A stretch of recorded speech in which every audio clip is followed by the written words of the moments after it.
پہلا ذکر ہے مکرم ڈاکٹر منصور شبوتی صاحب آف یمن کا۔ منصور شبوتی صاحب یمن میں اسیر راہ مولا تھے، احمدیت کی وجہ سے ان کو پکڑا گیا وہاں، اور اسیری کے دوران ہی 26 جنوری کو 63 سال کی عمر میں ان کی وفات ہوئی۔ انا للہ و انا الیہ راجعون۔ اس لحاظ سے کیونکہ اسیری میں تھے اور احمدیت کی وجہ سے ان کو اسیر کیا گیا یہ، اور وہاں صحیح علاج بھی میسر نہیں آیا، یا کچھ غلط سلوک بھی ان سے ہوا ہوگا۔ بہرحال جو بھی تفصیلات ہیں وہ کم ہیں یا زیادہ، ان کی وہاں وفات ہوئی اسیری میں، اس لیے یہ شہید ہی کہلائیں گے، اور یمن کے یہ پہلے احمدی شہید ہیں اس لحاظ سے۔ مرحوم نے پسماندگان میں بوڑھی والدہ اور اہلیہ کے علاوہ 2 بیٹے ایمن اور بلال چھوڑے ہیں۔ مرحوم کے بھائی ناصر شبوتی ہیں جو یہاں لندن میں رہتے ہیں، وہ کہتے ہیں کہ ان کی میت 1 فروری کو ان کے بیٹے کے حوالے کی گئی، لیکن سب احمدی چونکہ قید میں ہیں، سارے تقریباً تمام احمدیوں کو پکڑا ہوا ہے وہاں انہوں نے، مردوں کو، اس لیے غیر احمدی احباب نے ان کا جنازہ پڑھا اور تدفین ہوئی۔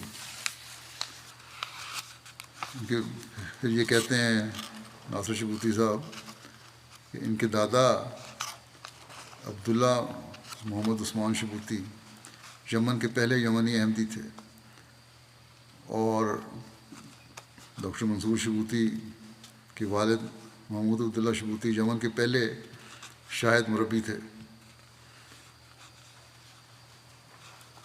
مرحوم کی والدہ شاہ رخ نسرین صاحبہ ہیں جو سید بشیر احمد شاہ صاحب روا اور فاروق خانم صاحب روا کی بیٹی ہیں۔ فاروق خانم صاحبہ یہ جنود خاندان کی ہیں، کو اپنی والدہ حلیمہ بانو صاحبہ اور بھائی سید حاجی جنود اللہ صاحب کے ساتھ حضرت صلی اللہ علیہ وسلم کے اس ارشاد پر عمل کی توفیق ملی کہ جب امام مہدی آئے تو اس کی بیعت کرو، اگرچہ برف کے اوپر سے رینگ کر جانا پڑے۔ چنانچہ یہ لوگ کاشغر سے برف کے پہاڑوں پر چل کر قادیان آئے اور بیعت کی۔ تو منصور شبوتی صاحبہ کی جو والدہ تھیں وہ اس خاندان کی فرد تھیں، ان کی نانی ان میں شامل تھیں جو برف پہ چل کے آئے۔ واقعہ شہادت کے بارے میں ان کے بیٹے بلال شبوتی نے لکھا ہے کہ ہمارے سیکورٹی فورسز ہمارے گھر میں زبردستی گھسیں، والد صاحب کو دھکا دیا، ان کے سینے پر بندوق رکھ دی، پھر مجھے اور والد صاحب کو لے جانے لگے، تو والد صاحب نے کہا کہ مجھے بے شک قتل کر دو مگر میرے بیٹے کو نہ لے جاؤ۔ جب غیر احمدیوں میں جنازہ پڑا گیا، میں بیٹا ان کا تھا ایک احمدی، صرف 16 سال کی عمر ہے، وہ شامل ہوا، اور کوئی نہیں مرد تھا احمدی۔ بہرحال کہتے ہیں انہوں نے والد صاحب سے پیسے چھین لیے، اور تو انہوں نے کہا کہ تمہیں باہر سے کوئی پیسے بھیجتا ہے۔ والد صاحب نے کہا مجھے کوئی باہر سے پیسے نہیں بھیجتا، میرے اپنی کمائی ہے محنت کی۔ یہ غلط فہمی تو ہر جگہ احمدیوں میں علماء نے، نام نہاد علماء نے پیدا کی ہوئی ہے کہ نعوذ باللہ ہم مغربی طاقتوں سے پیسے لے کے کھاتے ہیں اور ان کے اسلام کے خلاف ہمارے ایجنڈا ہے۔ حالانکہ ہر احمدی تو خود مالی قربانی کر کے اسلام کے پیغام کو دنیا میں پہنچا رہا ہے اور انسانیت کی خدمت کر رہا ہے۔ بہرحال یہ اس کی باقی تفصیل تو لمبی ہے، اس کے بعد میں ان کی اہلیہ کا بیان لکھ دیتا ہوں، بیان کر دیتا ہوں۔ کہتی ہیں کہ جو انہوں نے پیغام مجھے بھیجا کہ انہوں نے مجھے، یعنی قید کرنے والوں نے مجھے وہ جگہ دکھائی جہاں میرے میاں کو قید میں رکھا تھا۔ انہوں نے بتایا کہ میرے میاں اپنے کمرے میں اکثر نماز اور نوافل میں روتے تھے۔ انہوں نے مزید بتایا کہ ڈاکٹر صاحب کو اس وجہ سے قید کیا گیا تھا کہ بعض احمدیوں نے اطلاع دی تھی کہ ڈاکٹر صاحب کو برطانیہ سے پیسے آتے ہیں جنہیں وہ یمن میں ملیشیا فورسز تیار کرنے کے لیے خرچ کرتے ہیں۔ جو جھوٹے الزام، مگر تحقیق سے یہ بات غلط نکلی، ہم انہیں رہا کرنے ہی والے تھے کہ پریشانی کی وجہ سے ان کی صحت خراب ہو گئی۔ بہرحال یہ ان کا بیان ہے. پھر انہوں نے ان کو اہلیہ کو کہا ہو سکتا ہے کہ ہائی کمان کا رویہ اور ہو، نچلے جو ہیں وہ اور بھی زیادہ اپنے منمانیاں کرنے والے ہوتے ہیں اور ان کی سختی کی وجہ سے ان کی صحت پہ اثر پڑا ہو. بہرحال ان کے بھائی ناصر شبوتی ان کی سیرت بیان کرتے ہوئے کہتے ہیں کہ ہمارے بھائی ڈاکٹر منصور شبوتی بہت مہربان اور خیر خواہ بھائی تھے. پڑھائی میں بہت ہوشیار، پورے ملک کے پہلے 10 طلباء میں سے تھے جنہیں گورنمنٹ کی طرف سے انعام بھی دیا گیا تھا. نماز 5 وقتہ اور تہجد کے پابند، فجر کے بعد باقاعدگی تلاوت قرآن کرتے، چندوں میں بڑے باقاعدہ تھے.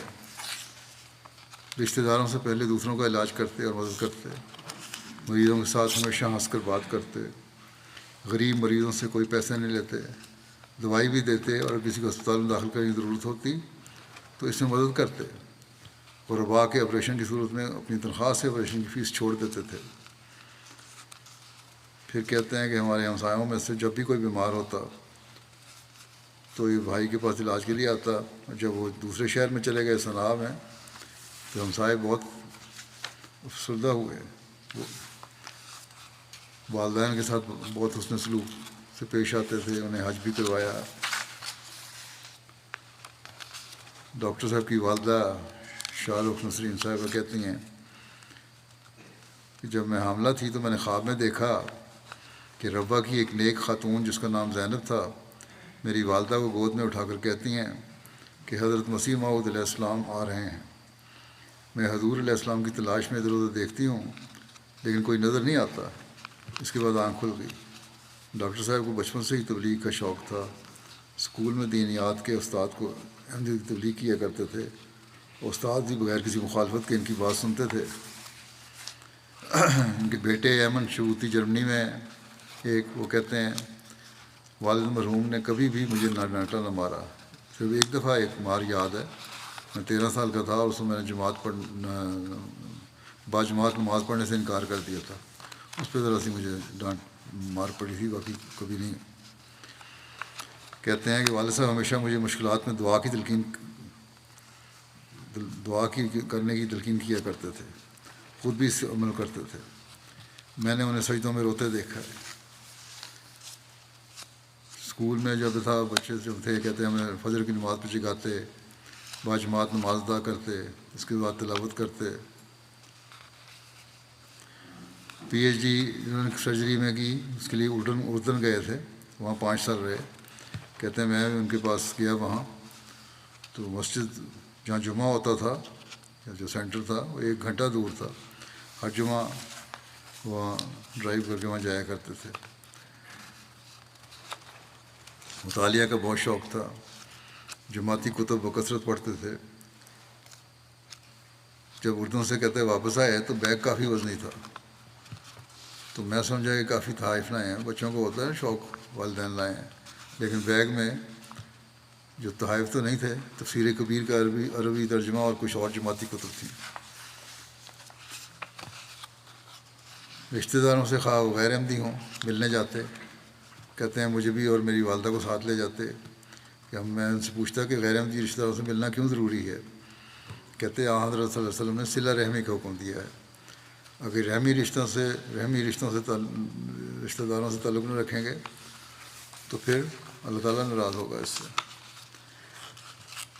مروہ شبوتی صاحب کہتی ہیں بہت محترم، صاحب اخلاق، نیک، ہمیشہ مسکرانے والے، پیار کرنے والے، تعاون کرنے والے، شریف، سخی، رحیم و کریم اور بہت ذہین تھے. ہمیشہ پڑھائی میں نمایاں رہے اور سارے یمن میں مشہور ڈاکٹر تھے.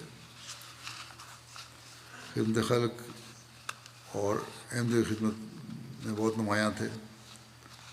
احمدیوں اور غیر احمدیوں سب میں محبوب تھے اور سب کو بڑا صدمہ غیر احمدیوں کو بھی ان کی وفات پہ.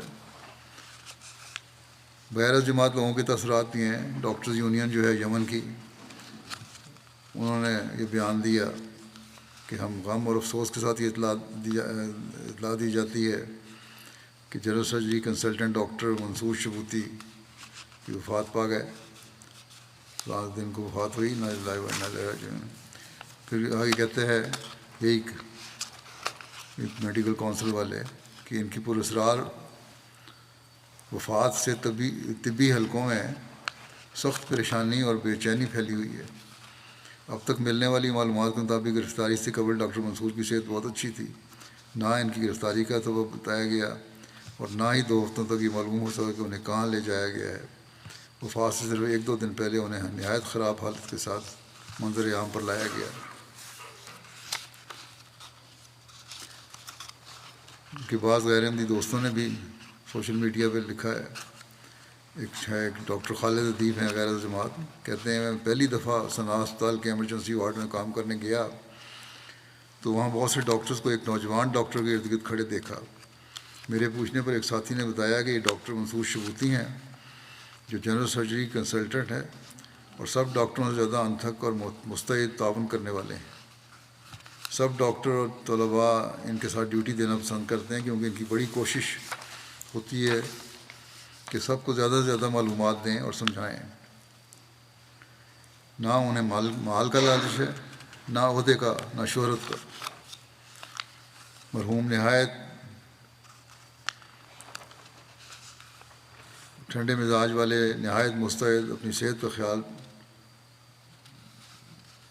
رکھنے والے، ہمیشہ مسکرانے والے اور نہایت اعلیٰ اخلاق کے مالک تھے۔ انانیت اور دنیا کی محبت سے کوسوں دور تھے۔ ایک دوست نے لکھا کہ آپ کی وفات یمن کے لیے بہت بڑا نقصان ہے۔ یمن نے ایک ایسا نیک شخص کھویا ہے جو نہایت صاف دل تھا اور جس نے اپنی زندگی مریضوں کی خدمت میں گزار دی۔ پھر ایک دوست نے لکھا کہ ڈاکٹر منصور کے ہاتھ میں بہت شفا تھی، بہت اعلیٰ اخلاق کے مالک تھے۔ جنوبی یمن میں تمام اخبارات نے ان کی وفات کی خبر مختلف عناوین کے تحت شائع کی ہے۔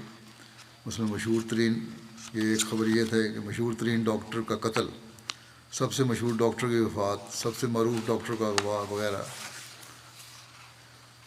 تو اللہ تعالیٰ اس کے ذریعے سے بہرحال کسی نے یہ بھی لکھا مجھے کہ ان کے ذریعے سے اب یمن میں احمدیت کا نام کافی پھیلا ہے، تبلیغ بھی کا ذریعہ بھی شاید بن جائے۔ اللہ تعالیٰ کرے، اللہ تعالیٰ مرحوم سے مغفرت رحم کا سلوک فرمائے، درجات بلند فرمائے، ان کے لوائقین کو صبر اور حوصلہ عطا فرمائے اور حالات بہتر ہوں۔ باقی جو اسیران ہیں وہاں اس وقت جو بھی تھوڑی سی جماعت ہے وہاں چھوٹی سی، ان اسیران کی رہائی کی بھی اللہ تعالیٰ مردوں کی جلد سامان پیدا فرمائے۔